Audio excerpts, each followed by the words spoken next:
मेहमानों का बड़ा पैनल भी हमारे साथ मौजूद है, उनको चर्चा में हम लाना चाहेंगे। और शुरुआत सिंह सर आप ही के साथ करूंगी, उसके बाद हमारे तमाम संवाददाता भी ग्राउंड पर मौजूद हैं। जब हिटलर के साथ तुलना कर देते हैं पुतिन ज़ेलेंस्की की, कहते हैं वैसे ही हराएंगे जैसे हिटलर को हराया था।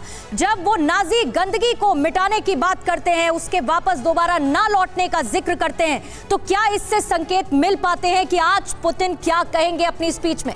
देखिए, पुतिन जो है अपने देश के लिए प्रतिबद्ध हैं, अपने देश की सुरक्षा के लिए, अपने देश के लोगों की सुरक्षा के लिए। वो 1941 और 45 तक अपने देश के ऊपर हुए अटैक को झेल चुके हैं और वे जानते हैं कि इसका इफेक्ट क्या होगा। इसलिए वो शुरू से कह रहे हैं, उन्होंने शुरू से ज़ेलेंस्की को कहा है कि आप नेटो का साथ छोड़ दीजिए, हमें आपसे कुछ नहीं, उसके आप अपना जीवन जैसे जीना चाहिए, उनको उससे कोई अपेक्षा नहीं है। लेकिन ज़ेलेंस्की इस जिद पर रहे हैं कि नहीं, वो नेटो के साथ ही देंगे।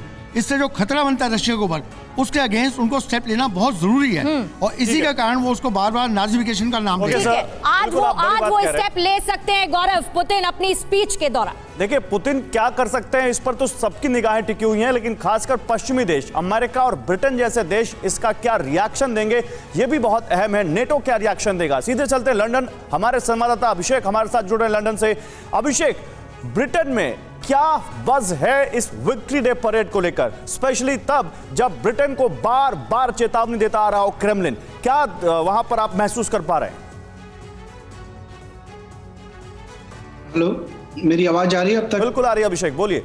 जी जी जी, देखिए, विक्ट्री डे परेड को हम लोग इस तरह से देख रहे हैं। यहाँ पर जो हमारे प्राइम मिनिस्टर्स हैं वो पब्लिक कंसेंट नहीं लेकर रशिया के खिलाफ यूक्रेन और नेटो को रेगुलरली सपोर्ट कर रहे हैं, जिससे बहुत ज़्यादा लोगों के बीच में सपोर्ट नहीं है इनको।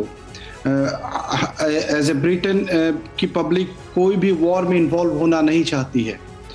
तो यहाँ पे बिल्कुल हम लोग जो हैं काफ़ी सहमे हुए महसूस करते हैं। अगर ये वॉर एस्केलेट हुआ तो इंग्लैंड जो है आप ये कह रहे हैं कि बोरिस जॉनसन जो भी फैसला ले रहे हैं वो जनभावना के खिलाफ ले रहे हैं? जी बिल्कुल।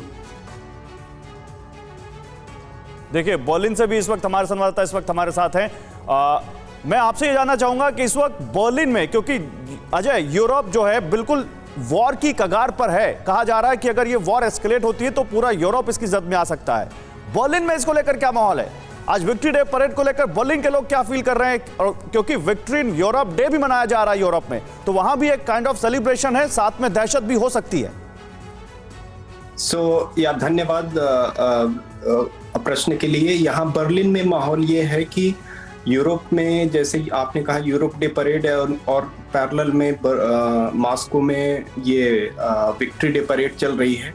जर्मन जनता बहुत शांत है और पहले इन्होंने 2 युद्ध झेले हैं, तो ये बिल्कुल इसके पक्ष में नहीं रहते हैं और इसीलिए पूरे यूरोपियन यूनियन को साथ लेके जो यहाँ के चांसलर हैं मिस्टर सोल्स, वो एक संधि की तरफ बढ़ना चाहते हैं और उसमें अभी रिसेंटली जो प्राइम मिनिस्टर मोदी जी की यात्रा हुई उसकी भी एक अहम भूमिका रहेगी, क्योंकि भारत को साथ लेके जर्मनी आगे चलना चाहता है और उसके रोल को एक नहीं, मैं ये पूछ रहा हूँ, पुतिन के स्पीच को लेकर कोई संदेह मन में, जल्दी से पुतिन जल्दी की स्पीच को लेकर कोई संदेह मन में कि पुतिन कुछ ऐसा ना बोल दें कि यूरोप पे भी उसकी मार पड़े?